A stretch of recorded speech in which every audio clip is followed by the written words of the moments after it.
I feel like we should start in the NFL. I don't know why. I just do. I feel like we should start in the NFL. We always start with NFL. Go ahead. We'll start with the big news then. All-Pro safety Jamal Adams was traded to the Seattle Seahawks. Damn, that's the news. But the trade details: Jamal Adams for Bradley McDougall, 2 first-round picks, one this year, one next year, and a third-round pick for this year. So All-Pro safety cross conferences. He finally gets a winning situation like he wanted. Seahawks gave off a profit though, a AD similar package. Start with the Seahawks fan himself. Got the Hawks jersey on, jacket on. Damon, guys. Damon, what's up? Break it down for me. Break it down. Well, for the Seahawks, the past couple of years, you look at Rashad Penny, who I think was coming on last year before he got injured. LJ Collier, who didn't do much besides 3 tackles, but he was injured as well, so we have to see. But the Seahawks have not been doing well with first-round picks, so they decided to go get Jamal, a player that could definitely help them win now, a player who just secured All-Pro, a player who can cause pressure. You look at what Jamal did last year with 6 sacks. You bring that into the Seahawks, and he has the most sacks on the team from last year. So there's a lot that he can bring to the defense. We already know what the Seahawks can do on the offensive ball with the number 2 overall player in the league, rated by his peers, Russell Wilson. So when you look at the Seahawks, this is an all-in-now move, and hats off to it for me. I think this is a move that could help bring back Clowney. If it was me, I'd say, and if you've been following me on Twitter, I'd say we should sign Logan Ryan, but that's my opinion. But all in all, I think it's a good trade for both sides. But the only thing I know for sure is that Jamal Adams is a baller, so he's going to help my team win some games. John, what do you think about the news of Jamal Adams to the Seattle Seahawks? I think it's very big news for the Seattle Seahawks, not for the Jets. On paper, it looks like, the Jets got a great return. They got all these picks. They also got a good defensive back out of it. But when you look at the management and the comments made from Jamal Adams himself, as far as the head coaching situation goes in New York, it isn't one where there's a strong relationship between players and coaches. And I believe that chemistry matters in order to win championships. And so in that situation, I think Bradley McDougall, that's his name, is going into a tough situation. And I don't think the Jets are going to utilize those picks correctly. And I think they're probably going to screw it over how they've done in the past. I mean, they've had success, but that's my fault. That's why I'm watching the game. But I think they've had success in the past, like with some picks and lucked up. But I don't think this is going to be one of those times. I think they're in a very turbulent situation. But I'm excited for the Seahawks. Like, everybody kind of is a Seahawks fan because of Russell Wilson. And, I think they're going to be in a position to actually go to the NFC Championship and maybe the Super Bowl. So good job. Okay. Hey, do you agree with that assertion that Jamal Adams makes the Seahawks a instant conference championship contender? Contender, sure. But Demond, see that poster behind him? We always going to be in the running. We always going to be in the running. But that's not the point. Jamal Adams, I'm a LSU guy. I think he's the best safeties other than Tyron to walk out of LSU and in the LSU. So he'll be impact. I think he's the best safety they're gonna have since Chancellor and Earl Thomas. And honestly, he could be better than them. And his ceiling is he's only 24. You know what I'm saying? 25. So his ceiling can be like they weren't as good as he was like off the bat. They were good though, and they eventually they grew together. He walks in by himself, elite. No matter who plays on the other side of him, he make it easier for them. Him and Bobby Wagner together, you're going to have a top linebacker, top 3 safety. You got corners that are okay and feasible, and Shaquille Griffin turned it up a little bit, and you got all these other linebackers. So their defense will be better. Their D-line is where they need to work. So Clowney would be ideal to bring back. Offense, Russ make the offense do what it do with or without anybody, so we didn't really worry about that part of it. So, I mean, they'll be in the playoffs for sure. I'm not even worried about that. To say I don't think that made them the favorite, but I think they still got they could shock a lot of people. I think they're like a top 3 team in the NFC for sure. I'll say this from the Jets' perspective because I do agree with you. I wanted to comment on that too. You got it. The picks for the Jets won't be good. They'll be late 20s. Yep. Or early at best. Yep. So the picks won't really, like, I don't know, late 20s they might for what they need, I guess if they're super bad and they got the first overall pick and they got their 20th pick, it's a good deal for them. But if they in the middle of the pack, like that 14 after 10, anything after 10 is just like, it's not really day one beneficial. But they look like they sold on Donald. As far as McDougal, he'll probably walk in a starter potentially. They have Marcus May obviously going to start at free safety, and with the opting out, you don't know how that'll go. And then I think the Ashton Davis signing that's free safety they signed from Cal. They drafted Ashton Davis. He's gonna play probably. So unless they run a three safety set.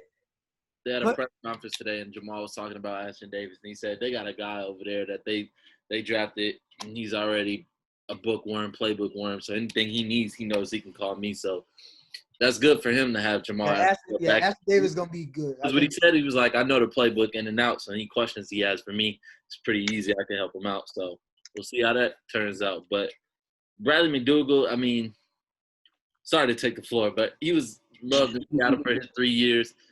Just balled. So he's a good player. I don't think he'll be in New York for long, but yeah. I'll say this about the Jets. I know that the picks they got, we know at Seattle, they end up top 18 or plus, knowing that Seattle make the playoffs almost every year with Russell Wilson as their quarterback. You said everybody won? Every year won. But just like the 2 first-round picks, a third, and a player for Jamal Adams is just, you can say what you want about what the picks will be. That's still a lot. That's like the AD package of the NFL, like I said when I introduced the topic. So I think the Jets are correctly rebuilding. I think they got to rebuild that O-line for sure. I think they need to give Darnold a weapon, and I think that comes in with either potentially drafting a guy like Jamar Chase out of LSU or another star receiver that will come about this college football season if they do indeed play. Just giving Darnold some help. And I believe the defense is going to be – it's not going to be great, but it's not going to be trash either because Greg Williams still know how to coach a defense. And I agree that losing Jamal Adams is not the biggest issue on that team. It's like they have other needs they need to fulfill. So shout out to the GM. I think his last name Douglas. I don't know his name, but getting that haul for Jamal Adams is incredible, especially since you were just recently hired. So shout out to him. How do you guys feel about Le'Veon Bell's tweet about Jamal Adams? I can read. I'm gonna read the tweet before I'm gonna let you go to mine. Go ahead. Le'Veon Bell tweeted, "People do all the hooting and hollering to get you brought in just to leave. LOL. Like people are weird, yo. The internet got these dudes doing whatever for attention. Even when they tell you shit, they don't believe themselves." So, and Le'Veon Bell wasn't. Cursing? You said what? What you cursing? That's what he said in the tweet. Oh, that's a quote. That's a quote.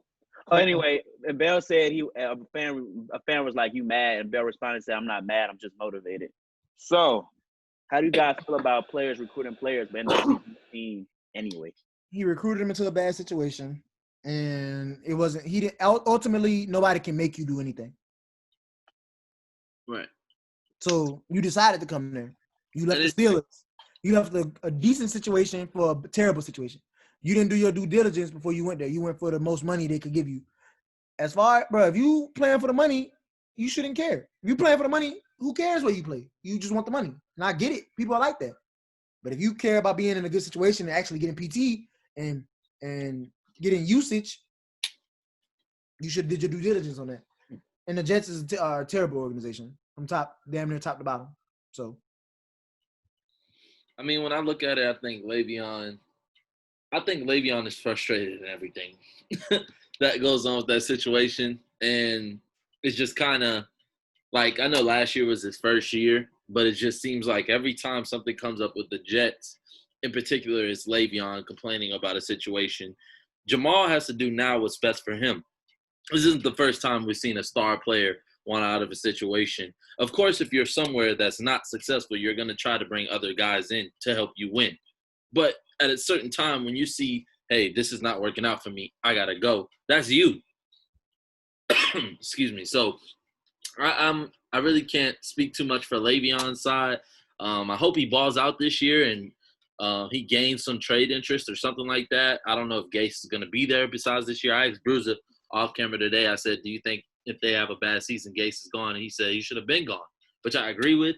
But at the same time, chop, chop. Like, I think this is just the cycle, getting those picks and then maybe getting somebody in there who will know what to do with those picks and know how to talk to these guys who are coming in. Like Eric Bieniemy from the Kansas City Chiefs. That would be genius. I also feel like with Sam Darnold, we talk about quarterbacks who come in and are supposed to take this step up. He hasn't done it like Goff and Mahomes, and I hope Kyler Murray and Lamar Jackson is an MVP. And I think it's going to take a different offensive-minded coach because when I look at what Adam Gase has done, what has he done besides one good year with Jay Cutler, but he didn't make the playoffs. He just didn't turn the ball over. So I'm just trying to discover what is keeping Adam Gase in their front office. I know in Sam Darnold's defense, though, you named Kyler, Mahomes, and I forgot the other person you named. He didn't have except for Robbie Anderson, his number one receiver he had. They let him walk. They didn't pay him. So like it's like they're not trying to give Sam Darnold help. I know they just drafted Mims. That's his name, Mims. Mims. They drafted Mims, but he still needs like more help. So Darnold gets slack, but if his situation was better, he'll like that's for any quarterback though. If their situation was better, life would be better for them. John, did you have any comments on the Le'Veon Bell situation with Jamal? I mean, other than the lame subtweet, it's really childish. Like, first, like you said, folks be doing all this. If I'm Jamal Adams, I'm like, bro, like, come on now. Nah, I They played. Yeah, he like, no, they see you week 14, and Bell was like, I don't know if that's a threat or what, but something. It was something you said. I might have found like it still don't make you right. I hope he hit light his ass up. Yeah, Jamal kept him slipping. Adam said noted. See you week 14. Le'Veon said noted. What? LOL, that you lied. Please trust that it is noted. Then and if I'm supposed to take you, if I'm supposed to take see you in week 14 as a threat. ... I don't. But it's still all love. And like I told you on the phone, I want the best for you. If this is the best for you, I want it for you, bro. It is the best for him, man. You heard it here first on the PACT Live podcast as of July 30th. Seahawks versus Chiefs Super Bowl 2021. Oh, jeez. You heard it here first, man. Oh, jeez. We're gonna do the schedule predictions in August. We'll do it in August. We're gonna do it in August for sure.